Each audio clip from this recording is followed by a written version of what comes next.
સીતારામ બધાઈને. આટલા કપડાં ડ્રેસ મારા પહેરા થયા છે. અઠવાડિયાના ડ્રેસ 4, સોમ મંગળ બુધ ને આજ ગુરુ, 4 ડ્રેસ છે, 4 નાઇટ ડ્રેસ છે. આ બધા ધોવાના છે. મશીનમાં નાખો ને તો મશીનની અંદર જે છે ને બીજા કપડાનો મેલ એમાં જાય અને કલર આપણા ડ્રેસની અંદર કોટનના હોય ને તો ઝાંખા થઈ જાય, એટલે હાથે જ ધોવા પડે. મશીન હોય ને તો હાથે ધોવા પડે. અને એમાંય આજે સ્કૂલમાં સવારથી બપોર લગી એક ધારું કામ આવ્યું હતું. એક પેડ માં કે નામ એક પેડ, આવું કંઈક સરકારને આપણા નેતાને કોકને ખબર નહીં સપનું આવ્યું છે રાતે. એટલે રાતે નેતાને સપનું આવે એટલે બધાને ગોટાળે ચડાવે. શિક્ષકોને ભણાવવા નથી દેતા. સવારથી એક ધારું એક જ કામ, બસ 100% માં જે છે એ દીકરી આરે ફોટો પાડીને વૃક્ષો. હું તમને લાગે કે દરેક માતાને દીકરી જે છે એ વૃક્ષ વાવવા જાય એમ? કેટલી હદે નાટકની સિસ્ટમ ચાલી છે. ખુલ્લે આમ હું તો કહું છું, ભલે શિક્ષક રહી અને શિક્ષકને ભણાવવા જ નથી દેતા. પ્રાથમિક શાળાવાળાને તો હાવ ભણાવવા નથી દેતા. ઓનલાઈન વર્ક, વાં જવાનું. એક કામ કરી દઈએ, ભણાવવાવાળા બીજા રાખી દઈએ અને આ કામ શિક્ષકોને આપી દઈએ. વાંધો નથી કાંઈ, બાળકોનું ભવિષ્ય ખતરામાં આવી ગયું છે. દિવસે ને દિવસે નબળા બાળક બનતા જાય છે. ઓનલાઈન વર્ક, મોબાઈલ નહોતા ત્યાં હું આ બધું આ ડીંડક હતું કાંઈ? મોબાઈલ નહોતા ત્યાં કાંઈ ડીંડક હતું? એ કાંઈ ડીંડક નહોતું. એક નેતાને ખાલી સપનું આવે. ક્યાં નેતાને આવ્યું હોય તો મને ખબર નથી કોનું આ સપનું છે. મેં એટલો મારી પાસે ટાઈમ નથી જોવાનો કરવાનો. પણ એક પેડ માં કે નામ એક પેડ. હવે છોકરીઓ બિચાર્યું ઘરે જાય ને ફોટા પાડે ને ફોટા પાછા અપલોડ ન થાય. અમારે 2-3 છોકરીઓ જે છે ને બોડીવાળીઓ છે, 10મામાં છે, પણ બહુ એમ થાય કે કોલેજ કરતી. હવે એ છોકરીમાં આપણે અપલોડ ફોટો કરીએ ને ત્યારે એમ બતાવે કે આ નથી થતો સબમિટ, કેમ કે આમાં વિદ્યાર્થી હાજર નથી, ગેરહાજર છે. તો વિદ્યાર્થી હું દેખું છું કે મારી વિદ્યાર્થી છે, છતાંય બોલો મારી આંખું છે ને અત્યારે કામ નથી કરતી. આંખું મારી કામ નથી કરતી. એ ઝીણું જોઈને અપલોડ કરીને એક ક્લાસની અંદર 50, 60, 70 છોકરીઓ હોય. 60-70 છોકરીઓના આખા ફોર્મ ભરી એના સર્ટિફિકેટ ડાઉનલોડ કરી, ફોટા અપલોડ કરી, સર્ટિફિકેટ ડાઉનલોડ કરવાના. કેટલી હદે શિક્ષકો પાસે કામ કરાવે છે. અને સરકારી પ્રાઇવેટ શિક્ષકોને અત્યારે ક્યાંય શાંતિ નથી, ક્યાંય. એટલે કે માણસ કંટાળી ગયા છે નોકરીથી. ભણાવવાથી નથી કંટાળતા, શિક્ષકનું કામ છે ભણાવવાનું.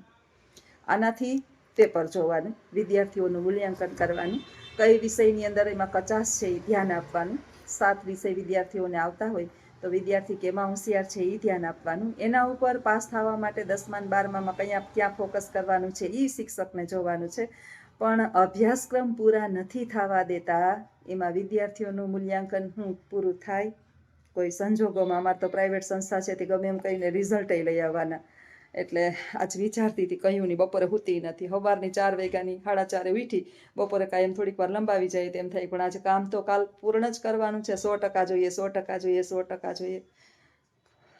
હવે નોકરી છે ને બહુ અઘરી થઈ ગઈ છે, બહુ અઘરી. અને આ કામ આપણા સિવાય બીજું કોઈ કરીએ ના હકે. નહીં તો તમારા આશીષ એમ કે મમ્મી તારે કંઈ ઓનલાઈન વર્ક હોય ને તો મને કેવું, પણ આ તો એનાથી થાય જ નહીં. એટલે આવું છે. બરોબર એટલે બેઠા છે. આજે ખબર એટલે અહીંયા બેસી ગયા છે. બારું સ્થાન લઈ લીધું છે ને. મારે તો હું કામમાંથી ઊંચી ન આવું, પછી એમ કહું મારી પાસે તું હું અંદરમાં ઘરમાં ગોંધાઈને રહેતી હોય. ઘરની અંદર આપણે ભલે કાંઈ કામ ન હોય, બા કાંઈ એટલું મને કામ બીજું બાનું તો બિચારાને સાફ કરવાના આન તેન, પણ ઘરનું કામ તો રાંધવું, ખાવું, પીવું, કપડાં, વાસણ ઠેકાણે પાડવા, શાક ભાજી, આ તે ઘરમાં લોટ છે, શું થઈ રહ્યું છે બધું જોવાનું. એટલે આવું છે. હરતા ફરતા જ્યોત્સનાબેન થઈ ગયા છે. અને એમાં સરકારને, નેતાને આપણા ખબર નહીં, માણસને હુરીએ ચડાવવામાં, વિદ્યાર્થીઓને હુરીએ ચડાવવામાં, વેસમાં આધાર કાર્ડનું અપાર આઈડીનું ઉપાડ્યું તો મા બાપ આધાર કાર્ડની વાહે બિચારા હેરાન થયા કે એની વાત જવા દો. હજી એનું પૂરું નથી થયું તો રજીસ્ટ્રેશન કરો. વિચારો, એક શાળાની અંદર 1500 સંખ્યા હોય તો 1500નું રજીસ્ટ્રેશન ક્યારે થાય? કેટલી હદે માણસ છે એ સમજાતું નથી. નેતાને ખાલી સપનું આવે. નેતા જે છે ને એ ડીઓને ફોર્સ કરે. ડીઓ એના જે ખાસ માણસો હોય ને એને ફોર્સ કરે, અને એના ખાસ માણસો હોય ને એ પ્રિન્સિપાલને ફોર્સ કરે, ને પ્રિન્સિપાલ શિક્ષકોને. કરો શિક્ષકો વિદ્યાર્થીઓને, વિદ્યાર્થીઓ બિચારા જવાબ દે ન દે ને એમાં મારા જેવા હોય વળી સાંભળે. ભૂલકણા હોય એટલે આવું છે ભાઈ જીવનમાં. રૂપિયો કમાવો હેલો નથી, બહુ અઘરો થઈ ગયો છે ટાણે, વાપરવો બહુ હેલો છે. આજે જ છે ને અજીત મને એમ કહેતો હતો કે જોતી હવે છે ને બહુ થઈ ગયું, નોકરી મૂકી દે કે. મેં કીધું નોકરી મૂકીશ ને તો મારો આટોય મુકાઈ જાય. આવું કામ જે છે ને કાયમી ન હોય. તો કે હું તો જ્યારે જોઉં ને ત્યારે તારા આવા જ કંઈક ને કંઈક લપ લઈને ઊભી હોય, કાં ફલાણા આઈડીને, કાં ઢીકડા આઈડીને, કાં ઓલું આઈડીને, કાં ફલાણી ગણતરીને, વાં જવાનું ને વાં જવાનું. તમે ભણાવો જ કે આ જ કામ કરો? હું બે કરીએ અમે પ્રાઇવેટ સંસ્થાવાળાને તો બે કરવાનું. અભ્યાસક્રમ પૂરા કરાવવાના, રિવિઝન કરાવવાનું, રિઝલ્ટ લઈ આવવાનું, નવા કામ કરવાના. એટલે હાલે જ ભાઈ. હાલો આગળ વિડીયોની અંદર બન્યા રહેજો. જીવન છે ભાઈ, જીવનનું ચક્ર જે છે એ આમ જ ફેરી રાખે. એક દિવસ સારો, હું તો બધાય દિવસને હરખા જ ગણું છું, કારણ કે કામ કરવું એ કંઈ બહુ મોટી વાત નથી. આપણે કામ ન કરીએ તો મગજ જે છે એ ઊંધો હવડો દોડે રાખે. પણ આવા જે છે ને મને ઝીણા ઝીણા બધા આ મોબાઈલના કામ ઓછા ગમે. એક તો વિડીયો અપલોડ કરવો હોય ને એ જ બહુ મોટી મારા માટે વસ્તુ થઈ જાય. અને એમાંય આજ તો બાઈએ સવારનું લીધું હતું, ઉપાડ્યું હતું. હજી તેમ કહેતો હતો કે તું વહી ગઈ પછી પાછા એ આવે, હજી દૂધ આવે અમારે, પછી ગરમ કરે. તો હજી વહેલો ઉઠ્યો હોય, 4 વાગ્યા હજી ઉઠે તો હા 9 વાગે કે હું થોડીક વાર 9 વાગે પાછું એને અહીંથી વર્ધી અમારે છે સવાર નાય કે રોતા જાય. હું તો સ્કૂલે ગઈ ભાઈ. એ કે વાંચ આવ્યો તે ખબર પડી, કાયમ આવે પણ આજ તો એ કે પાછું આવ્યો હતો તો તઈ એનું ચાલુ હતું ભગવાનના નામ લેતા જાય. હું કહું એનું એ જ રહે. ભગવાન એને સહન કરવાની શક્તિ આપે, આપણે ન બદલાવી શકીએ. 3.5 મહિના થયા, કોઈ એક ટકાવારી બદલું નથી કાંઈ પણ પ્રકારનું જીવન. બોલાવીએ ને કીર્તન બોલાવીએ તો એ કીર્તન એ રોતા બોલે. ભાંગેલું તૂટેલું જીવન છે, દુખિયારું જીવન છે.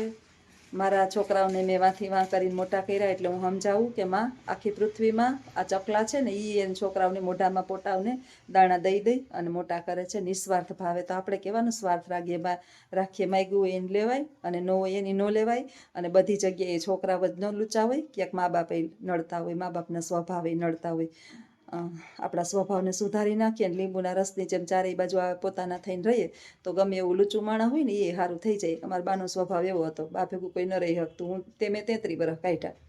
12 સવારમાં 4 વાગ્યામાં ઉઠાડે, હોવાનો દે, બપોરે હોવાનો દે, કામ ફટાફટ કરી લેવાનું, કચ એનું ચાલુ, કે 12 ગામ ન જવા દે, કોઈ મહેમાન નો આવે, કોઈ આવી એને ગમે નહીં. તમે બધા જોતા વિડીયોની અંદર 2-3 વર્ષ થયા તો તમે જોવો છો.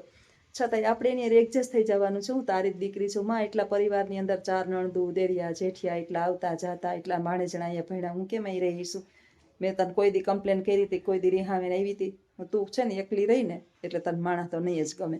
મારી ઘરે એને ન ગમે. મારી ઘરે કોઈ બહુ ઝાઝા માણસને ભેગા થઈ જાય. હમણાં બાન ગુજરી ગયા હતા એટલે મજા બોનો આવ્યા. સ્વભાવ છે. અને આખી પૃથ્વી ધારે ને પ્રાણ ને પ્રકૃતિ હારે જાય. આપણા પ્રકૃતિ એટલે સ્વભાવ. મને વિચાર આવે કે બદલાવું સ્વભાવ. મારો સ્વભાવ ન બદલે, એનોય ન બદલે. આપણો સ્વભાવ જ હોય. કોઈ જે છે એને માણસ બહુ વધારે ગમતા હોય. અમારા બાને માણસ ગમતા, પણ માણસમાં કોણ તો કે હું અજીત ને મારા છોકરા, બીજા કોઈ ન ગમે. એમ અમારે એ મા દીકરાનું જીવન હતું. મા દીકરા સિવાય એને ત્રીજું માણસ કોઈ ગમતું નહીં. એટલે મારી એરી એટલો બધો એને પ્રેમ ભાવના બંધાતી જ નથી.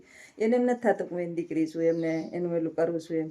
હું એ માને કોઈ માં કેનાર વહી ગયું, માં કેનાર વહી ગયું. એટલે આપણે પછી આપણે ક્યારેક કોઈ ગુસ્સો થાય કે અમે તારા સંતાન નથી, અમે તને મામા નથી કરતા. આખો દી માં ખાઈ લે, માં લઈ લે, માં એ સ્વભાવ છે ભાઈ, હાઈલે રાખે. તો હાલો કપડાં ધોઈ નાખું, પછી આગળ વિડીયોની અંદર બન્યા રહેજો. હાઈલે રાખશે. બાની મારી કસોટી પૂરી થાય ત્યારે જોયું જાહે. જેમ અમારા બાને ઈશ્વરે ઉપર બોલાવી લીધા, એમ આ બાનું કંઈ નક્કી નહીં. ઈશ્વરના તેડા તો ઈશ્વરના તેડા છે, ગમે ત્યારે આવે તો આવશે. ત્યારે બાઈ વૈયા જાહે, આપણે વૈયા જાહું.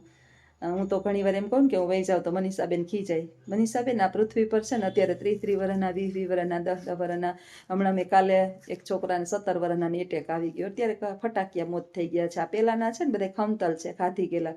એટલે હો વર્ષ કાઢે. આપણું તો શું થાય એ આપને ખબર નથી. જો ને આપણે આટલી 50 વર્ષ નથી થયા તો આવા થઈ ગયા છે. આની જેમ આપણે બધા હાલી ચાલી શક્યું? આ ગલઢા છે ને આપણાથી 3 ગણું ખાતા હોય, અને આપણે જીરીક 2 રોટલી ખાઈએ ને તો ઉથલી પડીએ. એટલે આપણું શરીરને એના શરીરમાં હાથી ઘોડાનો ફેર. અને ભગવાન ન કરે કે આટલું લાંબુ આયુષ્ય કોઈને આપે અને કાંઈ દેખાડે ઈશ્વર. અને મારી માને દેખાડ્યું ને એવું તો આપણા દુશ્મનને ન દેખાડે. કારણ કે આપણે ગમે એટલું કહીએ પણ આઘાત તો લાગે. મને બાનો લાગે છે. એટલે ભેરીને એના ભેરી 33 વર્ષથી રહેતી, તો આ મા દીકરો એટલા વર્ષથી કોઈ દી નોખા જ નથી પડ્યા. ગાડીમાં જાતો ને આવતો ને જાતો ને આવતો. આઘાત કોઈ પણ માણસને લાગે, પણ સહન અને મગજમાં ઉતારી લઈએ તો વાંધો ન આવે. આત્મા તો અમર છે, મરતો જ નથી. શરીરને તો જવું જ પડે, 5 દી વહેલું 5 દી મોડું, જેનું જેટલું આયુષ્ય, જેને આ પૃથ્વી પર રહેઠાણ નક્કી હોય. જ્યોત્સનાબેન તમારી વાતો બહુ ગમે, વાતો તો ઢગલા છે, પણ જ્યોત્સનાબેન હજી નવરા થતા નથી. નોકરી કરું ને એટલે હમણાં જાહો વેકેશનમાં ફરવા નક્કી કર્યું જ છે, જો ભગવાન કંઈ વિઘ્ન આડું ન આવવા દે તો. આ વેકેશનની અંદર એ વયું જ જવું છે, રહેવું નથી. હવે બસ એક જ લક્ષ્ય છે કે બહુ ઘરની અંદર સેવા ને ચાકરી બધું કરી લીધું. હવે જીવનનું એક લક્ષ્ય કે વેકેશન પડે એટલે ભાગવાનું, વેકેશન પડે એટલે ભાગવાનું, હરવાનું ફરવાનું, મોજ કરવાની, ભેગું કંઈ કરવાનું નહીં. બાકી તો ઈશ્વરે આપણું ધણીએ ધાર્યું હોય જ થાય. પૈસા હોય એ વાપરી ન શકતું. મેં એવાય કેટલા બધા હમણાં જોયા, ફીંડલા વળી ગયા ને પૈસા એમને પડ્યા રહ્યા. છેલ્લે અફસોસ ન થાય કે આપણું બધું એટલું પડ્યું રહ્યું ને આપણે કાંઈ એટલે કાંઈ જોયું નહીં. જ્યારે પછી ત્યારે ઈચ્છા થાય કે હાલો ફરીએ ને ત્યારે હાથ પગ આપણે હાલે નહીં. તો આ જીવનના કામો. તો આવજો બધાય, હરી ફરી લેજો. પૈસા હોય તો એમાંય મફતે ફરાતું નથી. મેં બહુ ધહેડા કર્યા ને પછી હવે વારો આવ્યો છે. તો આવજો બધાય. સીતારામ.